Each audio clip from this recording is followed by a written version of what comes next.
Christadelphian religion was founded in the 19th century by an English medical doctor named John Thomas, who was working in the United States before the Civil War. He owned Negro slaves of his own and opposed their emancipation. In a letter to Robert Roberts dated December 1865, he mocked those who worked to free the slaves, who he called the eternal niggers. Dr. Thomas was involved in the Restorationist movement in America, which sought to restore the original Christian beliefs of the early church. In 1837 he was baptized into the Disciples of Christ religion, but 10 years later he resigned and was rebaptized himself because his views on Christian doctrine had changed. He left his wife, who was sick with tuberculosis, and travelled to Britain. There he deceived the Disciples of Christ Church into thinking that he was still a member of their religion, and he lectured to their congregations about his new beliefs, which were different to their own. Being a charismatic preacher, he converted some of the disciples of Christ to his own understanding of Christian belief and caused a split. Dr. Thomas's side of the split became the Christadelphian religion. Dr. Thomas wrote extensively on Bible prophecy, but almost none of his predictions came true. For example, he wrongly predicted that Christ would return to the earth in 1866. He was keen for the Christadelphians to kill unbelievers and steal their worldly wealth when Christ returned. In his book Anatolia he wrote, "The estates of all the misers of this present evil world will be turned to the hands of Jesus and his brethren. Only when that time comes they won't have to wait till the death of the misers. They will take possession and turn the owners of adrift, in most cases, into the grave." Robert Roberts, who was Dr. Thomas's successor in leading the religion, was equally sadistic in his description of Christadelphian behaviour at the return of Christ. In his book Christendom Astray, Roberts called the Christadelphian saints and wrote, "The earth's population will be greatly thinned. The saints cooperate with Christ in executing the judgments written. It will be their privilege to execute vengeance and punishments upon the people, leaving a residue composed of the meek and submissive, who will constitute the willing subjects of Messiah's kingdom." The Christadelphian religion was founded by this pair of deceitful, psychopathic and heartless men. As could be expected from such a paranoid religion, there were numerous arguments, splits and divisions over trivial matters, such as who would be raised at the resurrection and whether divorce and remarriage was permitted. The result was multiple different fellowships, often containing only a handful of members. Marriage outside the faith was forbidden, and because the religion was so small, it was difficult for younger members to find suitable marriage partners.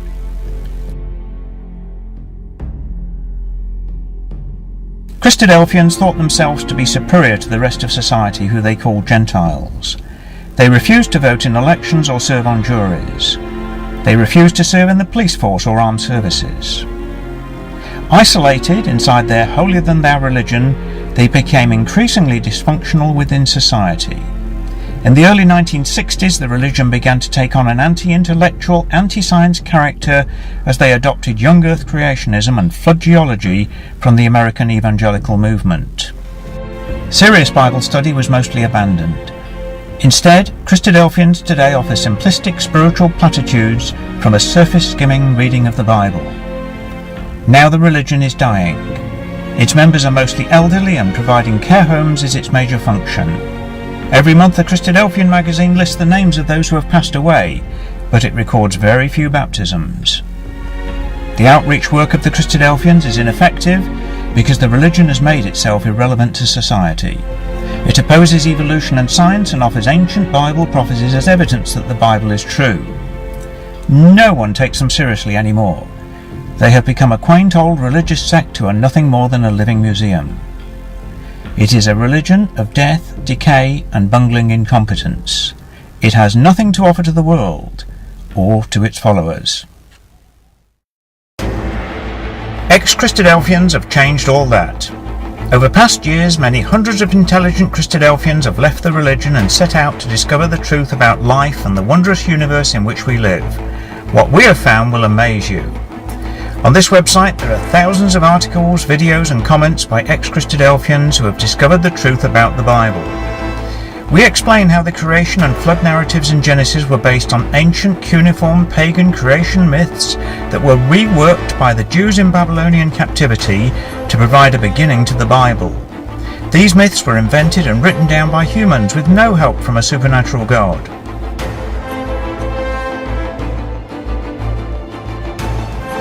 We explain why prominent Israeli university professors now believe that archaeology proves that the Bible stories about the patriarchs cannot be true.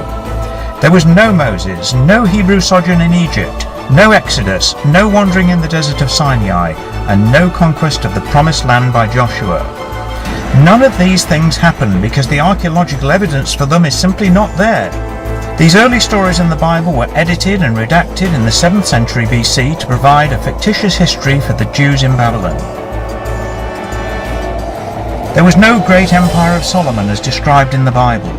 Jerusalem was only a remote hilltop fort in the 10th century BC, and not the capital of a great and wealthy empire. The prophets of Israel were hopelessly wrong in their predictions about Tyre, Egypt, and everything else that they predicted. The return from Babylonian exile was completely different to what they predicted, and modern-day events in Israel flatly contradict the predictions of Jeremiah, Ezekiel, Zechariah, and the other prophets. Daniel was written by 4 different authors in 2 different languages over a period of hundreds of years. Modern scholarship has shown that the Gospels were written decades after the events they describe by writers who were pretending to be the original apostles. It has demonstrated that more than half of the epistles in the New Testament were forgeries. The resurrection of Christ is a fabricated story lacking in any form of credible evidence. From start to finish, the Bible is a nonsensical work produced by humans with no evidence that a supernatural God was involved. At ex-Christadelphians we reject these old superstitions and instead we embrace science and human understanding. We seek to educate our readers with the latest thinking from the world's brightest academic minds as to how our universe, life, living species, and everything that we know came to be. Christadelphians say that we have nothing to live for, but we know that they have nothing to die for, because they have been deceived by ancient, primitive-minded humans who have fooled them into a belief in a fantasy afterlife. We ex-Christadelphians have everything to live for, because we know that this precious life is our only chance to make something good of our lives. Christadelphianism was founded by a man who kept slaves and opposed their freedom. Now is the time for the emancipation of the Christadelphians from a lifetime of servitude to a mistaken religion.